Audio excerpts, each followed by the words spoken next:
Hey folks, welcome to my channel here at Coco, Lencho, Japan. So I figured I'd do something a little bit different right now. So I am driving back from the Yokosuka area, from Tokyo, by myself now because we just dropped off my granddaughters there after spending a week with them. My apologies if there's a lot of road noise. This is totally unplanned. I still have about 2 hours to make it to my house. And if you have been following us, we have a beautiful home now in the countryside of Japan, which was a former Akiya, or a vacant house. And so if you tuned in to my channel before, you've been following this, that's probably the reason why you have tuned in, because you're interested in the Akiya topic.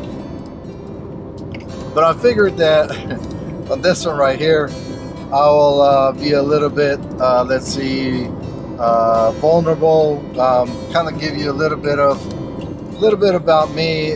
And the reason why, again, I've been driving really for the past 2 days. Yesterday I drove from Yokosuka down to the Shizuoka area, spent the night here in this camper van,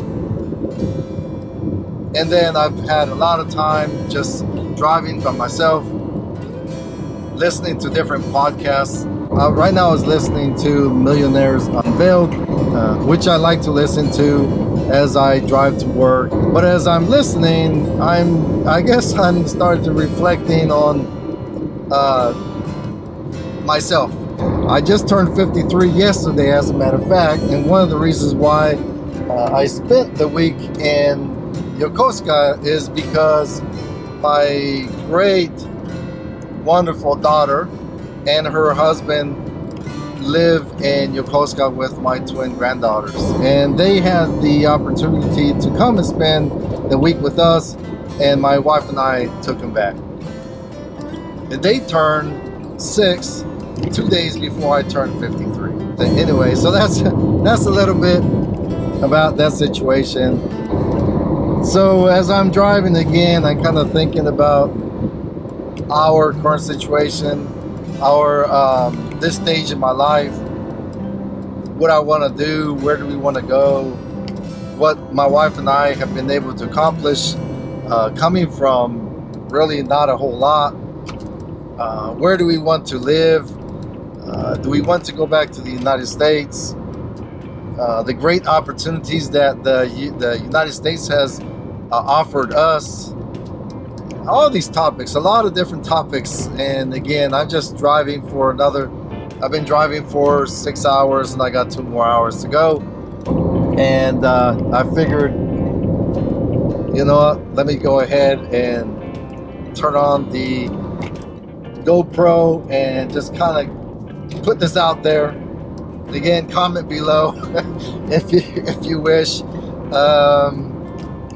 But for those of you that have been following us for the past 1.5 years since we renovated our house here in the countryside of Japan, I really appreciate it. And it's just really enjoyable sharing our experience, because I think it's kind of selfish to keep it and not share. Yes, there are many things in my personal life, financial life, that I don't divulge, just because, you know, those are private, that you probably don't want the entire world knowing about. But it's not necessarily anything wrong, but I normally just keep that out. But I figured that I'll go ahead and give y'all a little bit about my background, and really with the intention of, I don't know, perhaps providing hope. So I guess let's start with there. You know, I returned to the United States. When I say I returned to the United States, because my dad retired from the U.S. Army, but he was born in Mexico. And, you know, again, just to put it out there, I am a product of illegal immigration. My grandmother and my dad, at the very young age, I don't know, 10, 12 years old, illegally migrated into the United States. Eventually, he became a U.S. citizen, joined the Army, was very, very proud of his service. Met my mom, an American. She was a nurse in Vietnam. Hi, Mom. So, you know, I'm very proud of where I come from. So at 7, we moved to Mexico. And at 17, I came back on my own. Since then, I met my wife shortly after that. Joined the Army at 18 years old, at the lowest possible rank of E1, at the lowest possible education level, with $20 that my sister-in-law, hi Claudia, gave me. Before that, I had a couple busboy jobs, washing dishes jobs there in Santa Cruz, California. However, you know, being 18, I blew it all. Fast forward, joined the military, 2 children born, one at the age of 19, the other one at 21. Fast forward a little bit more, I retired from the United States Army after 22 years.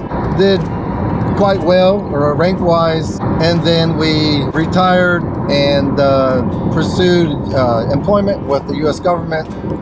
Did that for a while. Along in there is where we moved to Japan, primarily to, you know, do something different. And again, my wife, being from Japan, for the opportunity for her to come back and live. So here I am in Japan now at 53 years old, empty nesters, beautiful home in the countryside of Japan, which we renovated. If you're interested in the topic, please go and check out some of the other videos. And I'm not saying this because I'm not trying to brag or anything like that, but we did conduct a rather extensive renovation, especially for an older house where it would probably make more sense to buy a brand new house, quite frankly.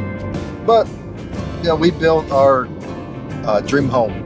So again, here I am, 53 years old. I don't know, possibly a midlife crisis, and again, just reflecting on life. What do I want to do after this? Where do I want to go? What brings me joy, satisfaction in life? One of the things that brings me a lot of joy, quite frankly, is traveling. When I approached the recruiter when I was 18 years old, he asked me, well, what do you want to do? And I said, well, I want to be a photographer. And then he immediately told me, it's like, you don't want to do that, promotions suck. And I actually let him talk me out of it. It was really that simple. And then he asked me, well, what do you really want to do? I said, well, I really want to travel, quite frankly. That's the reason why I want to be a photographer, because I grew up, you know, looking and reading National Geographic magazines in Mexico that we would actually receive through the mail months later, but they'll eventually come in. And so the recruiter says, well, we can guarantee you Europe. You know, 18 years old, I was like, sign me up. A year later, now married and a child, we are in Germany. Again, going back to that, traveling has always brought me joy. So now we have recently, it's been, I guess, a bucket list is to own an RV. Well, now we live in Japan. The full-size RVs that you normally see in the United States, that is just not feasible. Or a camper van like this, or a small RV, it's quite reasonable here in Japan. So as I'm reflecting on life here, again, I'm kind of thinking about my situation. I have to realize that my wife and I are pretty darn fortunate. None of this came easy, right? There are a lot of sacrifices, there are a lot of financial sacrifices, there was a lot of deployments to Iraq, Afghanistan, Kosovo, multiple times. Gone away from my wife and kids for up to a year or less multiple times. That was difficult, that was hard. But right now we're in a really good position, and I'm not going to lie about that, but none of that has came easy. So I guess back to the point about being selfish by not sharing this information with you is contrary to what I want to do with my little YouTube channel. How did we get here? How did we accomplish it? Was it planned and so on? So let's go ahead and dive into that. So again, how do we get here? I just kind of gave you some of my background in the military, different jobs, working for the U.S. government, now working as a contractor. Nothing spectacular, nothing crazy, other than just consistent saving throughout the years, whether it's 5%, 10%, or $100, $5, whatever we possibly had, putting it into mutual funds, Roth IRAs, 401k, thrift savings plan if you work for the government. That type of investments has really enabled us to be in the situation where we are right now. That is one of the reasons, probably not number one. I really can't tell you what number one is, but now if I think about it, probably the number one, like I just said, I retired from the military and I did quite well, quite frankly, considering where I came from. And I attribute that really to my wife. My wife was extremely supportive wherever I was at. I could deploy up to a year, Afghanistan, Iraq, and I never ever had to worry about back home. I was able to focus my attention to what was going on at the time. So really being married to the same woman, my lovely spouse of 30-some years now, has been really the key to financial security and financial success. And on top of that, yes, the military retirement, which is really nice, but you have to put in the time. Then on top of that, you know, if you have the ability, you know, quite frankly, all of us have the ability to save a little bit. And if you tell me that you can't, I'll call the BS flag on that. Because just take a look at your finances. How often do you go out and eat? Do you really need so and so? We could go on and on and on. So all of us have the ability to save at least a little bit. You just have to prioritize. So reviewing a consistent spouse that both of you can agree on most things, consistently saving, putting into whatever kind of financial vehicle there's out there available for you. I am fortunate that I have a pension, and again, this is no secret, so I'm not trying to brag or anything like that, but anyone who knows a little bit about the military or even working for the U.S. government, you know that those are one of the few organizations nowadays that provide some sort of pension. So the fact that I joined the Army when I was 18, 19 years old, when I say 18, 19 is because I turned 19 in basic training, I was kind of forced into a retirement pension because quite frankly, at 18, 19 years old, I would fall into that trap of I don't have the money to save or whatever the case may be, or just really the lack of discipline. I retired from the Army at 40 years old. Now I have a pension, I have medical insurance for the rest of my life, and then I get right into government employment. Not the highest paying jobs or anything like that, or just having the stability of having a paycheck every month, those benefits. Those are huge benefits that you just don't realize.